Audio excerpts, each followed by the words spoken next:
and gentlemen, please welcome this afternoon's guest moderator, Kevin Pollowy from MTV's Next Movie, and today's guest, Oscar-winning filmmaker, Tom Hooper. How's everyone doing today? Thank you for being here with us today. Tom, thank you for coming and chatting with us. Pleasure. So I'm going to ask Tom a few questions about Les Mis, and then later on we're going to open it up for a question and answer session with you guys.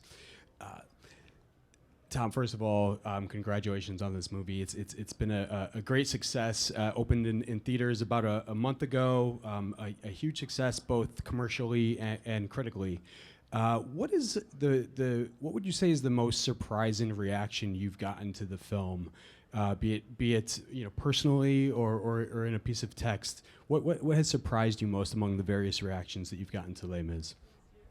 Well, the strange thing about directing Les Misérables is just the kind of is the pleasure you take from having made people cry, and I feel like I've spent 2 years basically trying to make millions of people cry, and then the people come up to me and go, "God, I wept from the beginning," and you're like, "Yes," and it's a slightly strange. In most walks of life, you wouldn't be happy to have made millions of people weep. Like that would make you a very bad man. But I think in this case it's allowable. No, I think the reaction that most surprised me has been how people who are close to me, who've been going through difficult times in their own lives, have responded to the film. And a friend of mine had lost his father last October and was determined on seeing the film. And I said, given the themes of the film, maybe it's not for you. It's going to be too raw and too tough. And he went to see it, and I said, "How was it?" And he said, "The strangest thing happened at the end of the film. I felt better about my dad, and I felt closer to my dad." And there's something extraordinary about this story that Victor Hugo created 150 years ago, where it holds the mirror up to suffering in your own life or to those closest to you, and somehow manages to process some of it and make you feel a little bit more hopeful or a little bit better about it. And it does that old-fashioned thing which great stories do. It has a catharsis or an ability to make you feel better about things that are tough in you. And I think that's what's so special about the story. And we cry in Les Misérables, not just for the characters, but for the echoes in our own lives or in those closest to us. And I think for when you read the novel. The end of the novel ends on a statement about love, where Victor Hugo says, "To love or have loved, that is enough. That is the only pearl to be found in the dark folds of life." And in the musical, the version is to love another person is to see the face of God. And I think that the story is about how the one way we can navigate through the difficult times of life is if we have love in our lives. One of the elements of the film's success, and one of the elements of the film that has gotten a lot of attention, a lot of press, is the fact that you had your actors perform the songs live on set. Has it come to the point yet where you can look back at it and say, "Wow, I can't believe I pulled that off"? For me, I couldn't imagine ever doing it any other way. I find lip syncing to playback. Something very artificial about it, and it often leaves me feeling slightly embarrassed when I watch sort of poor lip syncing, and I didn't want you to have to forgive the movie for the lip syncing, and particularly when you're doing a sung through movie and you're it's 2.5 hours of singing, to be constantly having to forgive the film for that lack of realism. I felt for such a visceral story was not how I wanted to make it. And but the other more important thing about live singing is not, we didn't just do the singing live, we did the accompaniment live. So there was a pianist who was playing on an electric piano. The actors were hearing the piano in a miniature earpiece in their ears. There's no conductor, and what's perhaps more unusual in the way we made this is that generally speaking the actors are controlling the tempo of what they're singing rather than the conductor having to follow a pre-recorded music track. And so it gives them all that freedom in the moment that actors normally expect when they're doing a dialogue scene. So, if you look at the end of Dream to Dream, the last line is, "Now life has killed the dream I dreamed."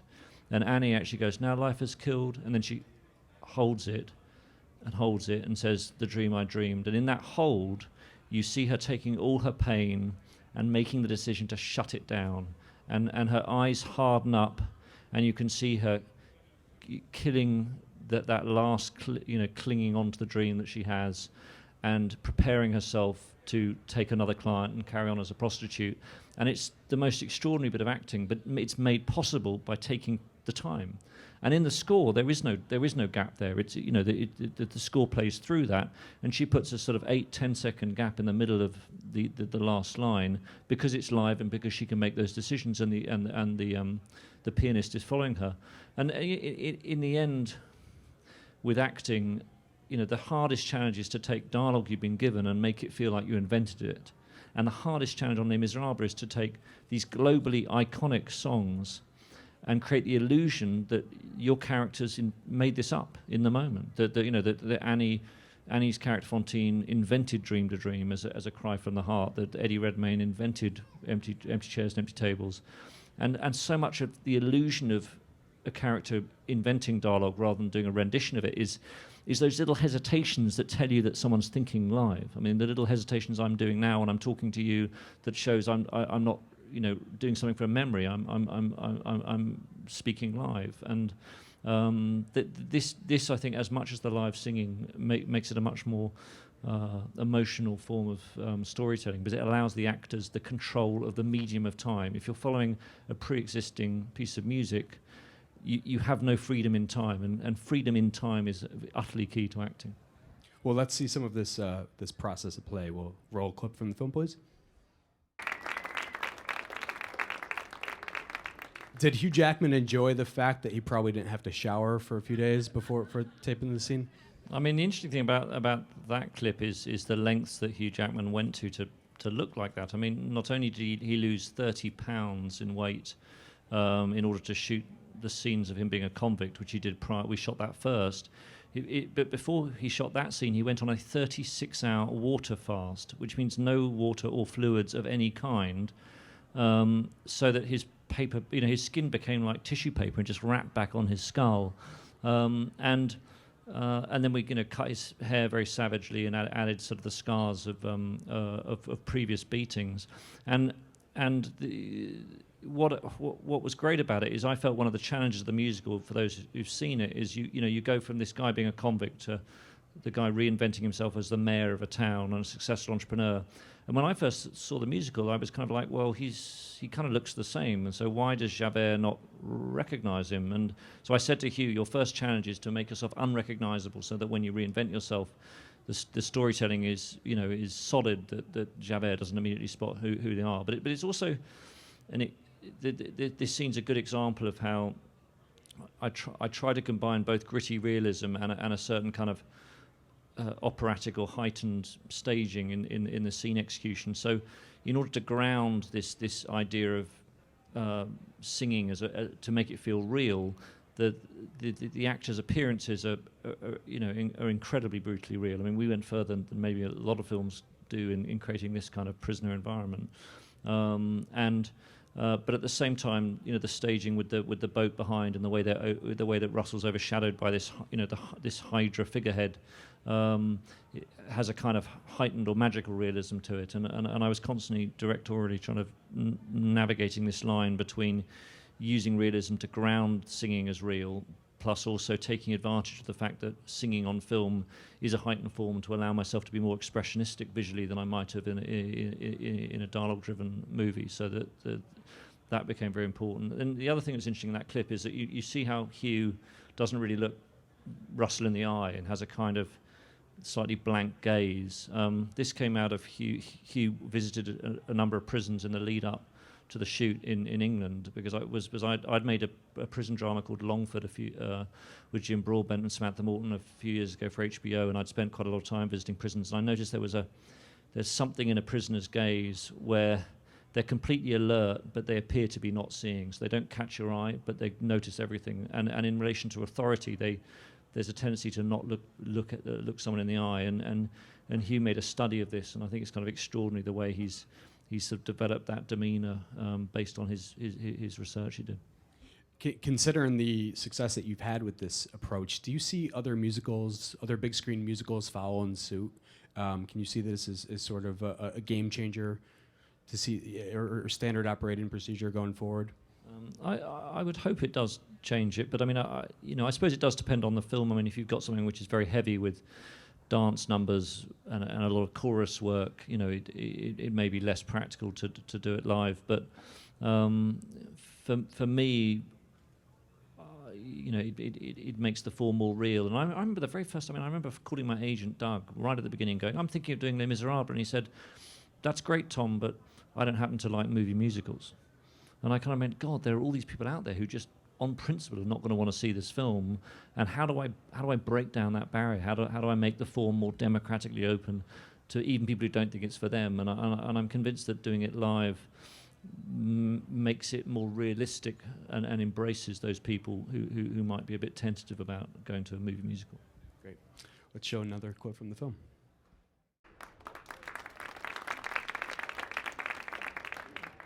Anne Hathaway, of course, also endured a remarkable physical transformation for this film. Can you talk a little bit about what she brought to Les Mis? Yeah, I mean, Anne was very conscious that she was trying to capture the descent of a character that went to a place that's so far beyond her own life experience that she wanted to do anything she could to give herself some kind of insight into this, into what this kind of suffering must be like. And one of the things she was very committed to was doing a kind of sudden weight loss, so that when Fantine ends up dying, you see a sort of physical change happening in her. But also, I understand from her that because what she did was quite hardcore, arguably way more hardcore than I would have recommended. In fact, I spent a lot of time trying to kind of tempt her with little bits of food to hope I could break down her will. But what it did give her a kind of, I suppose, a level of daily suffering in that ritual that gave her some kind of connection point to the suffering of the character. And also she cut her hair for real live on camera, which I suppose I don't think either of us realised how emotional it would be for her to do that. But again, it was something that she could do to help. There were three things that in that journey. Losing your teeth, cutting your hair, and being forced into prostitution. Obviously, the only one that was practical to do was the first one. We're in New York, so I have to ask you a very New York question. There is a classic episode of Seinfeld, I know you guys know what I'm talking about, where George Costanza gets the song Master of the House stuck in his head. Shooting this movie, was there that one song that you just could not get out of your head? I remember when I was considering directing it, it was while I was promoting The King's Speech, and I spent 6 months traveling around with the film. And to be honest, I felt like I was being drawn to it like a moth to a flame, because I could see how hard it was to adapt.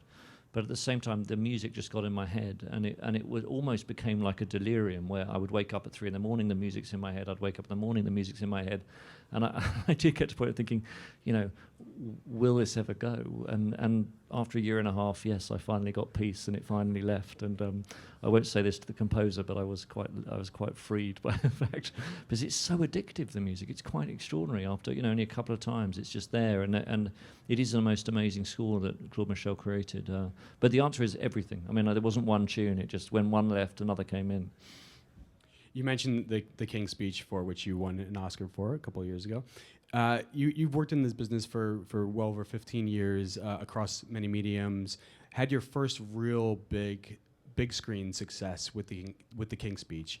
What did you learn from that experience, and also that success that you were able to apply to Les Mis? I think I learned that.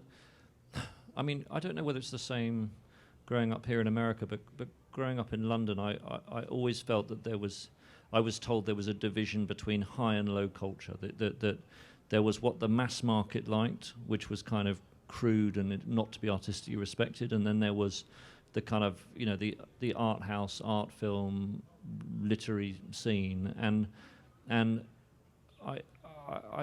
the thing that I found very inspiring in my life was working for HBO, where they felt they were making commercially successful television that is very popular, but they looked up to their audience. They assumed the best of their audience rather than assuming the worst of their audience, and I think when I made The King's Speech, I did it very uncompromisingly. I wasn't trying to make a popular film. I wasn't trying to make a commercial film.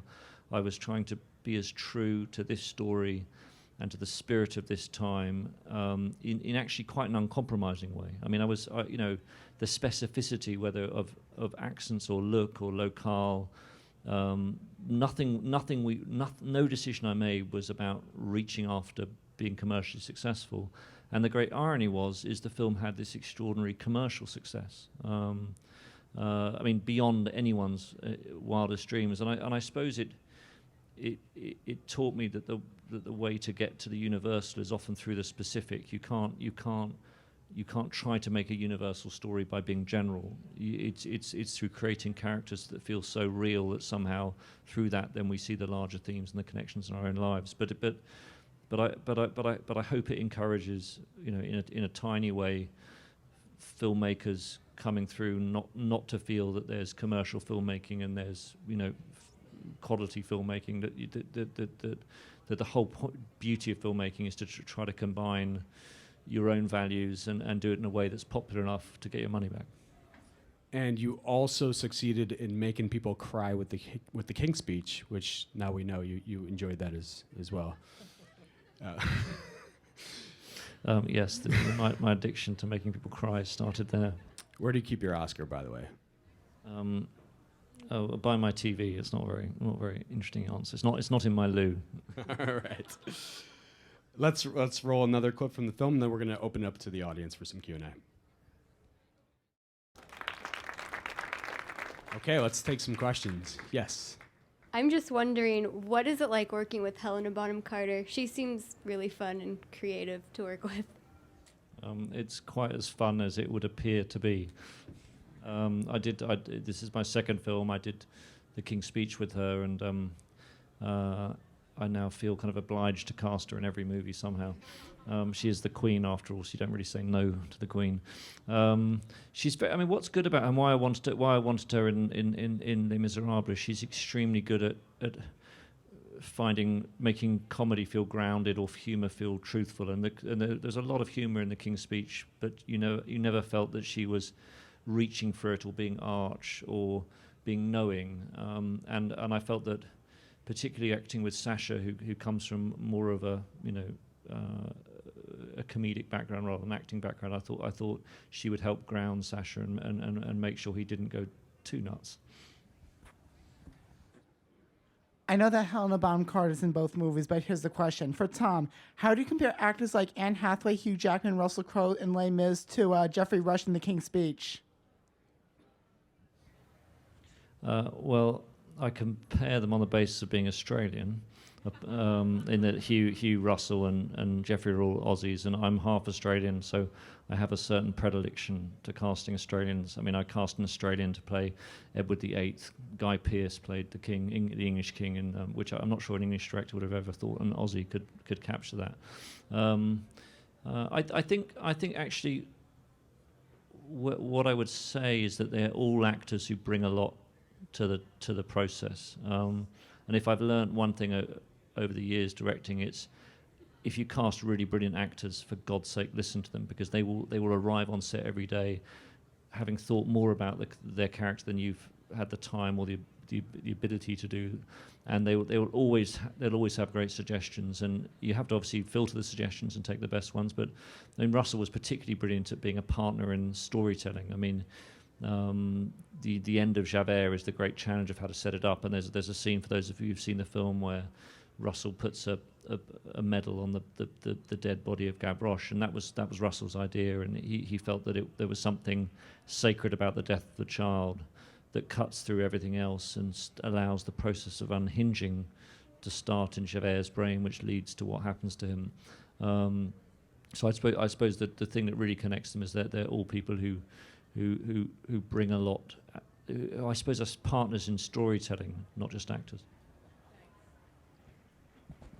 I'd like to ask, what activities in your early career were the building blocks to build up the career that you have now? Thank you. Well, oddly enough, I owe my career partly to the musical, because at the age of 10 I was cast in the school musical And 2 years in a row, I acted in a musical, and I fell in love with acting, in love with drama and theatre, and I knew this was going to be my life. I also made the key realization that I shouldn't be an actor. Because I was at a school of 300, I kept getting cast in the chorus, I could never get a decent part. And I thought, if I can't get a decent part in a school of 300, I probably shouldn't go and compete with a million contemporaries. Why I was that strategic as a 12-year-old slightly freaks me out when I look back on it, because there are a lot of old actors who are a lot older than that who don't come to that kind of realization or take a while to do it. That coincided with falling in love with the backstage world and what the director did, and it was picking up a book on filmmaking one day and reading it cover to cover that got me hooked, and I started making films at the age of 13 on a clockwork 16mm Bolex camera. And what I find extraordinary, particularly sitting in the Apple store, I mean, the iPhones that probably almost all of us have a 2K HD camera with sync sound, so we can all be movie makers now. All our laptops come preloaded with editing software. Every one of us can participate in this process in the way that every one of us can pick up a pen and write at a word processor. When I started, and it's not that long ago, it was so complicated. I mean, I had a budget of £25, so $40. For that, I could get 100 foot of film, which I ran at 16 frames a second, which squeezed out about 4 minutes, and I made a 2.5-minute movie with a clockwork camera. And my teenage years, I was a silent filmmaker because I couldn't afford sound. And I'm amazed at the profound technological shift in my short lifespan, which has gone from directing being a very tricky thing to pull off to being a completely democratized art form. So we won't be seeing any Tarantino-esque cameos by you in your films, huh? I did once make a cameo in Elizabeth I, where I served fish to Helen Mirren and Jeremy Irons on a platter.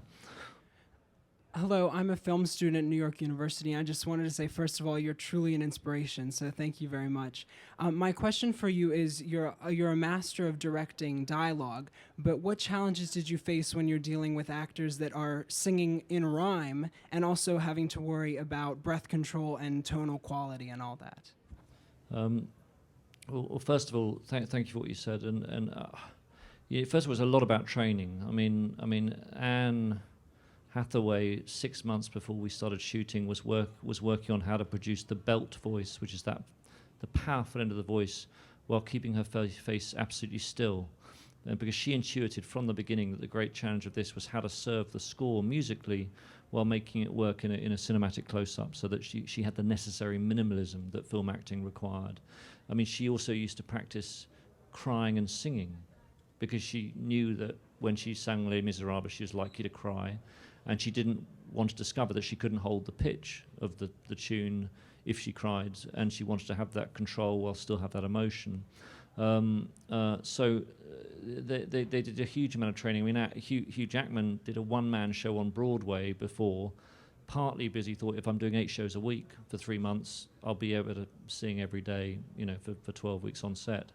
But I think the thing that you embrace with live singing is the reality that goes with being live, which is that there may be the odd note that's not perfect in a performance that's so powerful that you want to embrace it, and you're embracing both the rough edges with the power of it. And I was very struck working in post-production at Abbey Road, the great recording studio where the Beatles recorded, and the recording engineer saying, "Tom, you do not understand how rare it is in our lives now to ever deal with singing voices that are the raw recordings, because now everything is taken through CDAR or auto-tune, or you comp 100 different takes together, so there's a word from each take."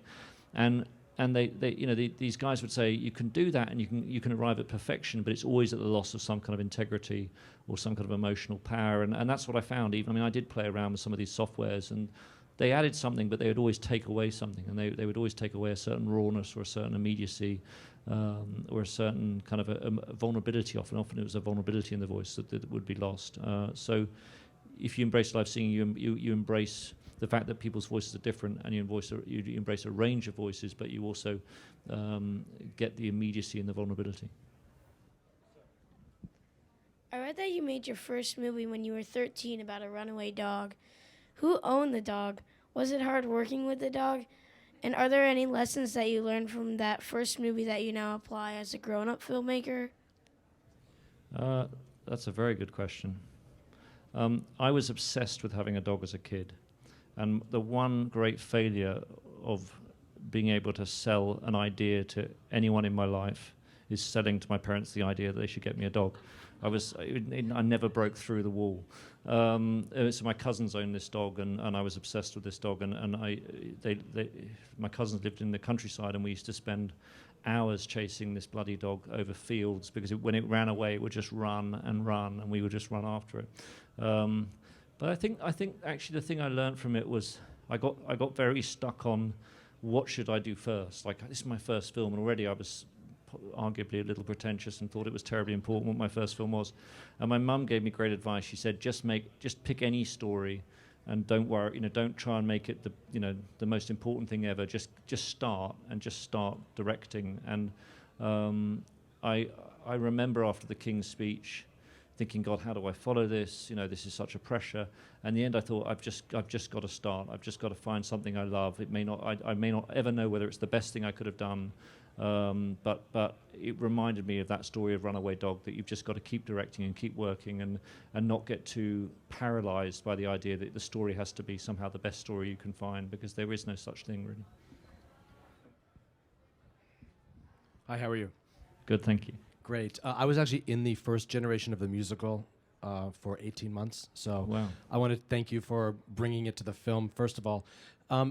You talked earlier about the actors being able to sing in real time. What kind of challenges did that produce when you actually went from just the accompaniment to adding the full orchestrations later? Well, it's interesting because you're in the show, you'd know that actually giving that much control to the actor in terms of tempo is unusual, even relative to a musical where you have the conductor driving the train and making a lot of the decisions about tempo for you. There were two challenges. One is that you had to accept as a director that if each take had its own tempo, because the actor would make different choices each take or be exploring it, you couldn't necessarily cut one take with another, which means in every take you needed to get all the shots you needed, which means you had to shoot everything multi-camera. So we worked with 3 cameras every day, up to 6 cameras, so that we treated each take as a kind of self-contained event where we get all the shots that we might need. And that was what was quite exciting, was also to know that every scene had to be performed as a flow from start to end, because musically it's not a good idea to do a verse here and a verse there. So in the edit, I was editing a 2 3/4 hour, 3 hour assembly edit with a piano track. The entire film was to solo piano, and I actually quite liked it. It was very intimate. And then basically that piano part was turned into a tempo map with clicks, and then a conductor learnt all the shifts in the clicks and the tempos, and a wonderful orchestra then recorded hearing the click, hearing the voice of the singer, and having the conductor to guide them. And this was the process that I'd been warned was where it was all going to fall down and my great dream was going to collapse because an orchestra wouldn't be able to play it. And the really interesting thing was whenever the orchestra found it tricky, what you needed to say was follow the actor's voice. So forget the click, forget the conductor, just listen to the actor. And it was amazing how any knotty turns in the tempo change, they'd always find a way through when they just concentrated on the performance. Hi. Both The King's Speech and Les Mis were actually are adapted from other things, but you have such a distinctive style in your films. So, as a filmmaker, how do you pick what to adapt creatively and then what to hold true to the original? I think first of all, for me, it's a process of trying to work out what I can fall in love with, because unless you're passionately in love with the story you're telling, I don't know if you can do a good job. It requires such obsessive attention to detail, and you need to put so many hours and do nothing other than that, and eat, drink, breathe it. But I think in this case, it was interesting because I was having the extraordinary opportunity to adapt the screenplay with the original creative team who created the musical. So I was working hand in hand with Claude Michel Schoenberg, who composed it, with Alain Boublil and Herbie Kretzmer, who wrote the lyrics. And I I think that gave me a tremendous respect for the original, because when you're actually when they're actually sitting next to you, it's you know, you really have to think about every change. But the best thing was that they were remarkably open, and I think Claude Michel said this. I wrote this 30 years ago. I 25 years ago I was very precious. I'm not precious about it anymore, and they were surprisingly flexible. But for me, the guide was always about storytelling. I mean, I went to see the show 2.5 years ago, and I just thought about every time the story made a jump I didn't understand, every time I was confused, every time I was not emotionally in it, and I thought about every single one of those moments and took note and started to think about how I could restructure the film to take note of what I experienced watching the musical. And a good example would be the moving of Dream to Dream. In the show, Dream to Dream happens just after the factory, and when I saw Les Mis for the very first time, I wasn't that moved by Dream to Dream because I didn't really know Fantine, and so I wasn't ready to really invest with her story, and out of that notion of could we move it somewhere else came this new idea of putting it later. For me, it's, it starts, and ends with the story. All right. Thank you guys so much for joining us today. Thank you, Tom. If you can give it up for Tom Hooper. Go see Les Mis if you haven't seen it yet. If you have, see it again. Thanks, Tom.